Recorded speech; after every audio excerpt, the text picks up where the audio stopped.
Thank you, everybody, for joining us here at Cost Talk.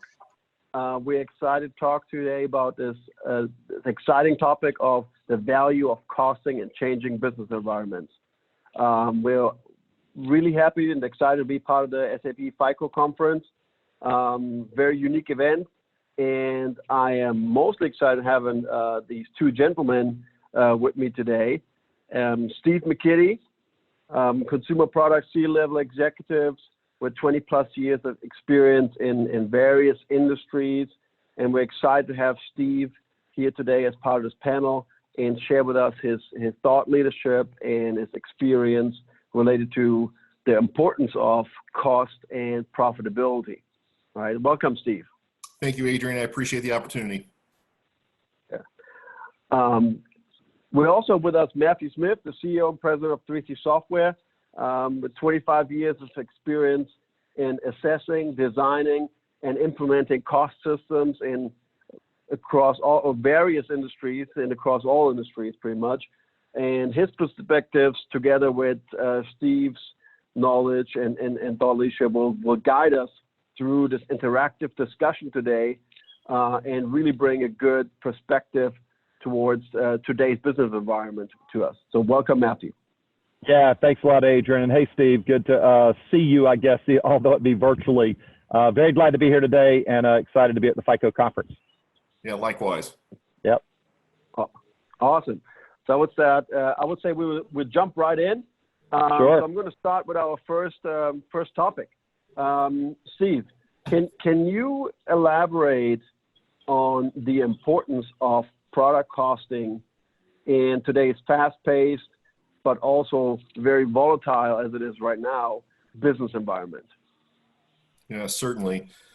When I think about costing, so many times, I go back to the history of, in the consumer goods space and in other commercial environments where, costing was almost an ad hoc request, right? And so we have a customer that we would like to do business with. They've asked us to submit a bid, and so you've asked your finance professionals either at a manufacturing facility or in your supply chain finance group, tell me how much it costs so that I can figure out if we can get the pricing and the margin to work on both sides. And so, I think a lot of us tend to default to that type of thinking. But for me, when I think about the strategic imperative for a lot of companies, it has changed even before this unfortunate health crisis. It's more about being dynamic and be able to respond to scenarios. And I liken it to an environment where you can't afford to necessarily say no. Customers are going to be relying upon suppliers, and suppliers are going to be relying that their teams are speaking to one another real time and developing scenarios where the answer can be, yes, we can do that. And so, but you have to have dynamic capabilities to do that. And I think those dynamic capabilities have to be about scenario modeling in advance so that we understand those impacts and implications throughout. Gross margin is going to be incredibly important as we're looking about decisions that will change our supply chains. It'll change sourcing strategies. And so the other thing that'll probably change about costing in today's environment is not necessarily the cost to produce, but landed cost will become more important. I firmly believe supply chains are going to be looking hard at their sourcing strategies. And so I think costing is going to take a more end-to-end landed cost approach than it has in the past. Yeah, no, that's a very interesting point that you make. Really moving away from an ad hoc approach of costing to it's a must-have nowadays to remain competitive in an environment. Matthew, can you share some thoughts about what you have been seeing in the industry today? Yeah, I'm glad to. I was nodding to myself everything Steve said, right? I mean, costing, when I got into costing almost 30 years ago, it was a menial task almost that had to be done to satisfy auditors and to value inventories and to produce, as Steve indicated, a one-time cost for a suggested product. Maybe it's a new product or revised product or something like that. To me, if you take the word costing just as the verb that it is, to me, it's a set of activities that really now should be happening all the time. There should be some group of people that are in the business always actively costing. Maybe they're costing products, maybe they're costing processes, but that habit of costing all the time, which is in fact recalculating almost every line in a P&L, whether it's a cost of goods sold line or a cost to serve line, below gross margin, as Steve indicated, a full landed cost. Costing now needs to be, an activity that we now actively pursue and that multiple functions in the business participate in. And the result isn't just to get the standard cost of value inventory, but it's to answer those important questions that Steve hinted at, because a lot of us aren't going to be in a place to say no to much business. So how do we adapt and come up with creative answers through this costing process so we can say yes to the business opportunities as they come in? Yeah. So in short, it means everything. I think it's going to be the key, at very least for manufacturers, if not for all manufacturers and service providers, Adrian. Right. And you bring up a good point about costing information is not just relevant anymore to just one function in the organization, but it's really spread information throughout many functions in an organization. Steve, has your experience been similar to that? And do you underline that statement? Yeah, I would agree with that. Obviously you want to have process excellence and you want to have standard work, especially in large organizations where you may have plants that are producing similar items or you're multi-sourcing the same product. You want to make sure that you've got the capability not only to do it in a standard format, but also as we're moving to a virtual workforce, the ability to, to engage has to be in some common platform that's easier to use and more sustainable than just an Excel spreadsheet. And so I think we have to also start to think about what does technology mean as we're dealing with some of these interactions and engagements, from whether it's standard activities to partnering with the commercial side of your business and partnering with your customers. Being able to do that, Matthew said, it's an ongoing activity. It's going to become an even more common request that it be a core capability. And so when you think about what finance teams are asked to do, it's going to be something that's going to be very high on the list. How do we scenario model and plan for not just, standard product costing for inventory valuation, not just for pricing requests that may come up, but how do we respond as a department of how and not a department of no in finance, and really add value and create this capability that is a competitive advantage? Yeah, Steve, I like something you just said, right? We've got lots of metrics that we use to value and to evaluate our finance departments. And I think maybe going forward, how well they cost, right, could be one of those that are added, right? So much in finance is focused on the transactional side. How fast do we close the books? How fast can we do, can we make transactions happen? Things like this. The truth is, the more meaningful activity you can do for the business might be found in this area called costing, right? Because of so many areas that it touches, like you talked about. So maybe a new key metric is how well do we cost as a finance team, and part of the excellence of that process, a real new measure for it, right? That's exciting. That's right. Yeah, that's some great stuff. And especially both of you guys brought up a good point of, the finance functions in the organization moving away from a task-driven environment towards a business partner environment, really answering those how questions, not the here's a report that you get once a month, right? That's the way to add value in the organization for sure. No, without a doubt, Adrian, right? If you look at the automation of routine tasks and the bots that are being created today with technology to automate things that used to be manual, it's a matter of how quickly, not if you're ever going to get there in your department. So if you're one of these that are not adding value in the right way, then I think your days could be numbered, right? Because you could be replaced with an automatic routine or something like that, right? Not to mention, just for your own satisfaction, you want to be adding value to the business, right? I mean, that's where everybody wants to be. We talk all the time about finance being a partner with the business, and what does that really mean? I think this area of costing in today's environment is one of the biggest values you can bring to the operational side of the business. Right. Yeah, that's awesome. That's a very good transition to our next topic. I want to lead us. Matthew, throughout the last, I would say, 5 to 10 years, there have been many trends and directions of finance leadership, going through a 2007, 2008 crisis, now with the COVID-19 situation we are still in. Why do you believe has dynamic modeling become such an integral part of organizations and really a must-have versus a nice-to-have? Listen, it's really quite simple, and you've already said it. Our actual business, the activities we're performing every day, the markets we're responding to, the business itself is as dynamic as ever, right? Like you mentioned a couple of things that have happened in the past and the current health crisis we're in now. It's never been more dynamic, perhaps, for producers that the markets and demands and supplies and volumes are changing so dramatically, right? So our need to model the business just follows the business itself, right? Listen, if as a finance partner, if you can't quickly model the effects of the outside factors on the business, then it's quite simply you're not doing your part, right? It's one thing to be able to see those changes coming, right? That's probably the easiest part, right? We got lots of forecast tools. Everybody can watch the news. We get so much information so fast.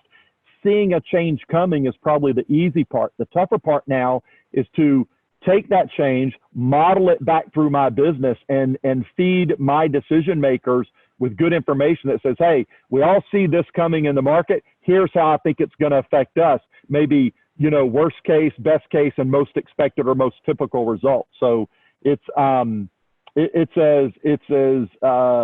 as required as ever. If you're going to be successful and compete, you're going to have to be able to do some sort of dynamic modeling, right? Let me give you a couple of examples of that sort of to make it tangible for people, because I work a lot with manufacturers, and I've been in the past couple of weeks on a lot of phone calls and asking people, hey, when you do sit down to do your work, what kinds of questions are being asked of you? What are you trying to model? And I'll share with you a couple of things. We all see big changes, or a lot of industries seeing big changes in volume and mix, right? That could be for a couple of reasons. It could be because you can't get the raw material supplies to make the volume and mix of products you want, or it could be that the market doesn't want, they're demanding a different volume and mix than you would like to make, right? So seeing the change in volume and mix is very obvious to a lot of people. People see upticks in orders or falls in orders. So being able to see that change coming is what I would call easy to recognize, right? We know they're going to be changes in volume mix. But how quickly can you, as a finance partner, run a dynamic model and say, hey, listen, with this change in volume and mix, here's our new material requirements that are quite different than what we planned. Let's get in touch with our suppliers and start adjusting our raw material inventories as quickly as possible, so that based on orders we planned months ago, we're not sitting on a lot of raw material inventory that can't be used, or based on a change in demand, we're not short of raw material and can't make products that the market's demanding from us, right? Similarly, that same volume and mix change is going to dramatically change the capacity requirements inside of all my manufacturing facilities. So how quickly can I take that change in volume and demand and tell my operational leaders, hey, listen, you're going to have this kind of excess demand on these sets of equipment that we didn't plan before, or we're going to have this kind of idle time in this plant or half of this plant or these sets of machines that we did not plan on before. That type of taking the change that the market's inflicting on us and reflecting it in models, that to me is why dynamic modeling is so important and why you need it to succeed, right? Yeah. So, and Steve, we talked about in the past what Matthew just mentioned about the macro and microeconomic factors and the impact that they have on finance organizations and their now, again, a must-have dynamic modeling capabilities. Have you seen the same in your roles? Yeah, I believe, commodities are going to be a large open question as well. I think Matthew's right. Volume and mix is going to be something that's going to change, the requirements of our manufacturing and supply chain organizations. But there's also going to be this dynamic that commodity prices are going to be moving quite frequently. Who would have ever thought that we would have been sitting here looking at, June contracts on oil that was, less than $20 a barrel, or a May contract that expired on oil that was negative in pricing. They were paying suppliers or paying customers to take supply because there was no more inventory. You look at the metals industry, and metal being at some of its all-time lows. But the fluctuation is going to be what's tough to manage. The price points, to a certain extent, if they're stable, you can plan for. But when we talk about dynamic modeling, you want to be able to look at the different scenarios that, well, what if West Texas Intermediate crude is not going to stay at $15 a barrel? What happens if it does go to $45, right? That might have an impact on how you view transportation costs and some of your sourcing decisions, right? Because fuel is going to go up. It might also have, trickle down implications, and it certainly will be a major topic as you look at people that are supplying goods, for manufacturers. And so when you think about the types of things that we're going to produce as a result of that, we are probably going to look at things that may have a different commodity makeup than they have in the past. And so, I think there's going to be a lot of unknowns, but if you have that right connectivity with your bill of material management team, and you have the right specificity in your capabilities and partnership with operations, you're going to be able to understand what happens and what the implications are when commodity changes, when commodity prices change. And again, what we're talking about is not just the frequency of change, but the magnitude of change. That's just a new world for us. We have to think about that. And as that uncertainty arises, what does that mean for the business? Yeah. Yeah, I really like the word magnitude that you mentioned there. Especially in today's environment, it might not be a question of competing or making profit. It might be a question of surviving. Right. Yeah, for sure. How do we shuffle? Right. No, it's a very good point. Matthew, you had something to add to that? No, listen, I was just impressed with what Steve was saying there. I mean, when you look at how things, some of these commodities like oil, for example, affect everything that we touch. I mean, it's easy to think about the products that oil goes into producing and fuel prices and things like that. But when you consider the transportation aspect of goods that get moved all over the world, oil and freight is a big factor in freight cost and sourcing decisions. Something, you might think, we don't really buy much oil or consume oil related products in our supply chain. But boy, if you're moving goods around, you're sure using fuel to move those goods around. So yeah, it's everything's interrelated, and the changes are going to be dramatic. That's for sure. Yeah. And the companies that have the capability to look beyond that immediate impact and to look at impacts that are 2 or 3 steps down in the process, like Matthew's alluding to, like polypropylene and polyethylene, very reliant on the price of oil and the price of natural gas. And so, being able to model what those implications are for those materials, again, when we talk about dynamic modeling, those are the types of capabilities that are going to become critical for success. That's it. I can't agree more. Yep. For sure. That's a great transition to our next topic. Steve, you're considered a thought leader in the world of supply chain strategies, and I know the three of us had many conversations around the table of the role of consumer behavior and what role it plays in the way people manufacture, distribute, and deliver products and goods to the end consumers, right? So can you elaborate a little bit on what kind of balance of power shifts that you see currently or foresee in the future, and how this might impact the path to market ecosystem between suppliers, manufacturers, and consumers? Yeah, certainly. And I appreciate the kind words. Well, I think we've been, we've been in an environment for quite some time where power, without a doubt, has shifted in consumer products to the retailers and to the wholesalers. And so when you think about a very large retailer like a Walmart, or a diversified retailer like a Target or a Meijer or a C&S Wholesale, these are very large organizations that command quite a bit of business with the consumer, and so therefore have quite a bit of leverage over the last couple of decades, and that has increased. And I think with the advent of technology and increased capabilities, that transparency and cost, they've become very astute at. Some of these people like Kroger even have their own private manufacturing capabilities. And right. So, all of this has just created a very hyper price competitive environment, that wasn't seen back in the 80s and the 90s. But if you look at what's happening just in the recent news, and you look at, you know, the concerns that, you know, Tyson has called out, and that others have called out about, you know, risk to the supply chain and the capability to bring product to bear to the market.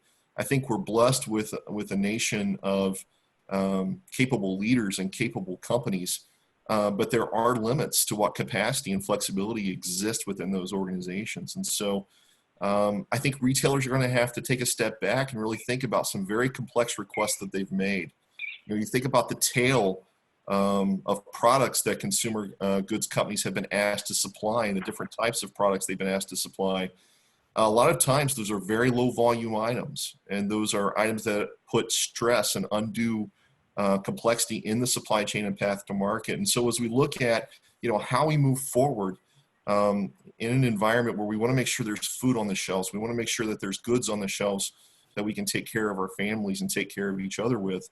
I think the manufacturers are going to have a much heavier say on what they can provide, when they can provide it. And I really think that you know, the retail industry needs to take pause and listen, because not only is the insight going to be there about what they can supply, but ultimately I think there's going to be a great joint value creation opportunity as you look at what is the greatest mix of supply that can maintain high velocity on shelf. Right now, you want to make sure you've got room. You want to make sure you've got space allocated to those fast moving products so you can service the customer, but also have square footage that's being optimized.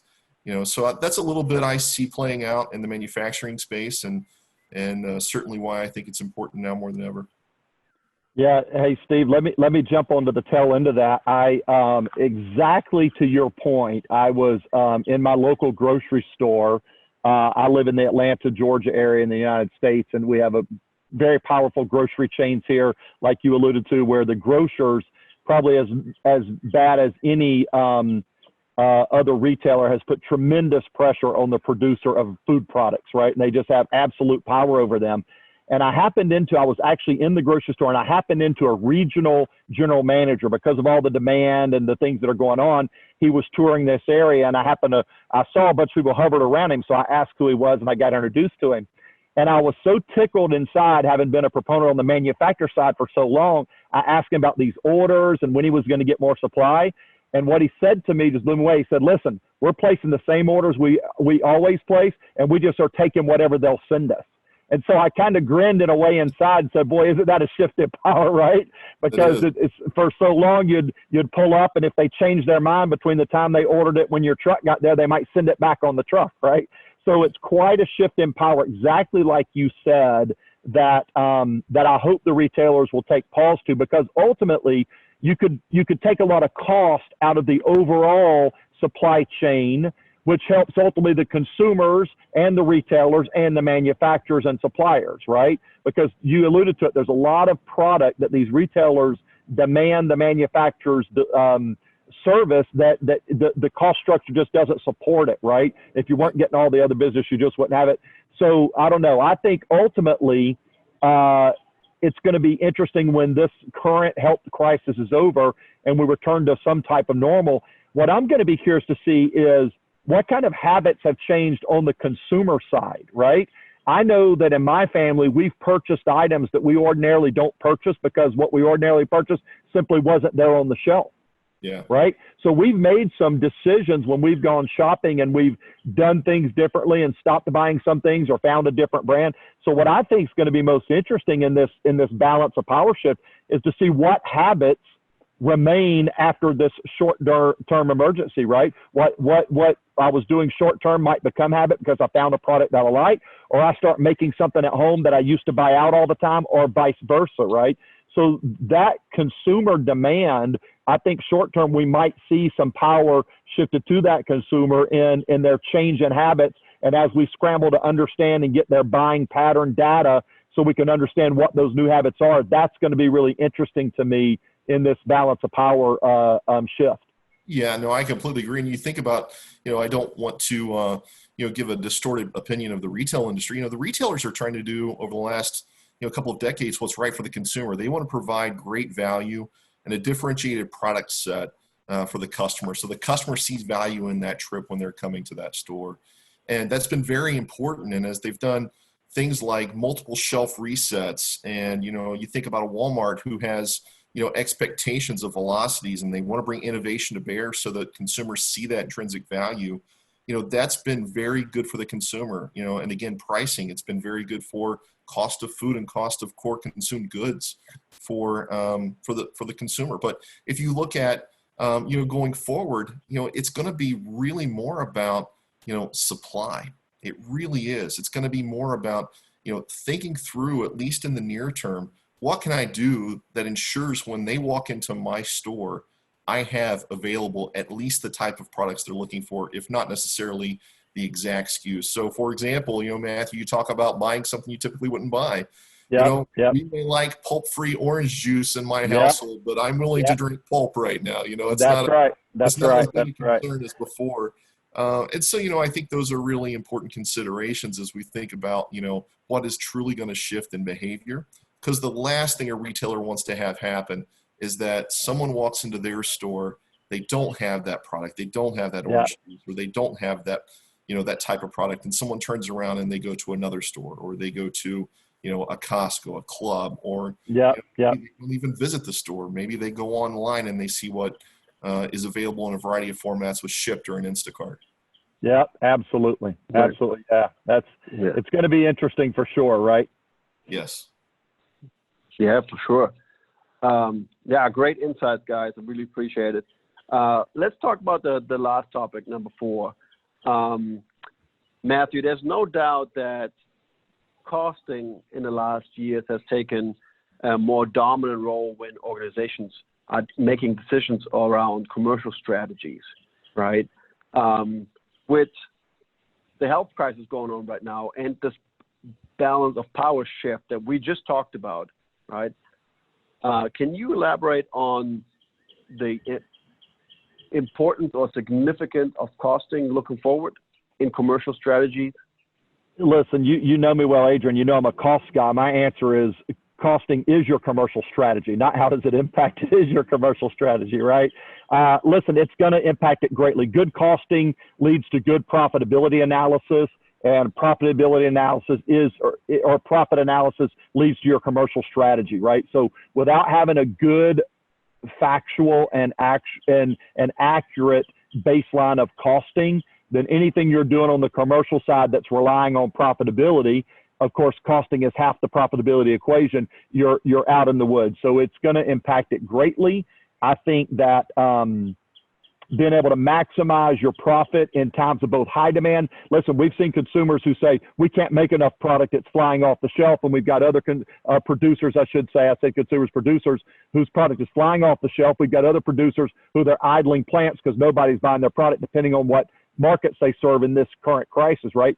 So whether it's in times of high demand or low demand, it's impossible without accurate costing data at the various demand levels to affect a good commercial strategy, right? Are we accepting orders we shouldn't be accepting? Are we passing on orders that we should be accepting, right? That's the key, and each at different price points, of course, right? That's the key really for letting costing drive and impact that commercial strategy. Yeah, no, that's great insights. And Steve, especially since supply chains on a global level currently, I mean, as we're speaking, changing right now, consider being turned around 180 degrees, right? Can you talk a little bit about the commercial strategies and the role of costing in those? Yeah, I would encourage, all of the finance professionals right now going through this ambiguity to collaborate with one another. If you're in commercial finance, or if you're more on, the side that's customer facing versus being on the supply chain side and manufacturing facing or logistics facing, I would encourage you guys to talk to one another, more frequently than you ever have before. That communication and collaboration is going to be so critical in getting your company to a healthy place. There is going to be magnitudes of change. We talked about it with commodities. There's going to be magnitudes of change. We talked about it with volume, but it's going to have massive implications on capacity and utilization. And so it could be that you are going to be over capacity, as Matthew states. You can't service the business. And so you have to understand that before you put your sales leaders in front of a customer with something that you just can't service any longer. But you also need to understand there's an underlying business where you do have a lot of idle capacity. When you equate those conversations to the global supply chain, I think there's going to be a new question that comes into capacity and a magnitude question that comes into play. And that's going to be about how we think about the safeties of our supply chain. You know, how do we ensure that workforces are safe, that our products that we're sending out are safe, that we've got a quick time to market, and that there are not international considerations that are hampering our ability to service the customers. You know, I think about in particular a sporting goods company that I'm familiar with, sourcing a lot of product from Asia, and even if we weren't in the situation that we were in right now, where we have to social distance and sports and baseball and activities like that weren't put on hold, they were facing a massive disruption on how do we create sporting goods supplies for all these outdoor activities. You know, we have baseball season coming up. How do we supply that? You know, people are going to be out in the oceans. They're going to be on lakes and doing things. But how do we get products to bear when our entire supply chain is reliant upon Asia or Southeast Asia or China? And so I think there's all these considerations around international supply chains that is about safety. It's about reliability. It's about speed to market. And at the end of the day, though, when we make those changes and we think about how we want to come to market, it does impact your commercial story, right? And so now, as you understand those implications and you understand what you need to address in your global supply chain, you've got a great story that you can talk to with your customer about how you're addressing some of those concerns. I think some of these safety concerns and some of these sourcing concerns are going to exist for quite some time. I think we all know that you don't change sourcing overnight. It's going to take time. It's going to take a couple of years for some industries. It may take 4 years for some industries. But others may be able to go to contract manufacturers and do it very quickly. And so I think, though, partnering right now, if I'm a finance person, if I'm a finance leader, or if I'm a financial analyst, I'm going to want to look across the table, partner across the organization, partner across the function even more so that we can understand these things. I give kudos to those that have been working so many hours right now to support our healthcare and our medical industries, and whether it's producing masks or protective equipment, thank you for doing that and all that you're providing. And I just would encourage you and thank you for what you've done for society here lately. Yeah, that's awesome. Yeah, for sure. I'd like to echo those thoughts. Many of my customers are, in fact, those PPE providers and food producers and the not. So it's been incredible to see the response that we have gotten. It's very, even in all the times of distress and inconvenience, it's very heartwarming to see these guys respond the way they have, right? That's right. Yeah, absolutely inspiring. I would agree.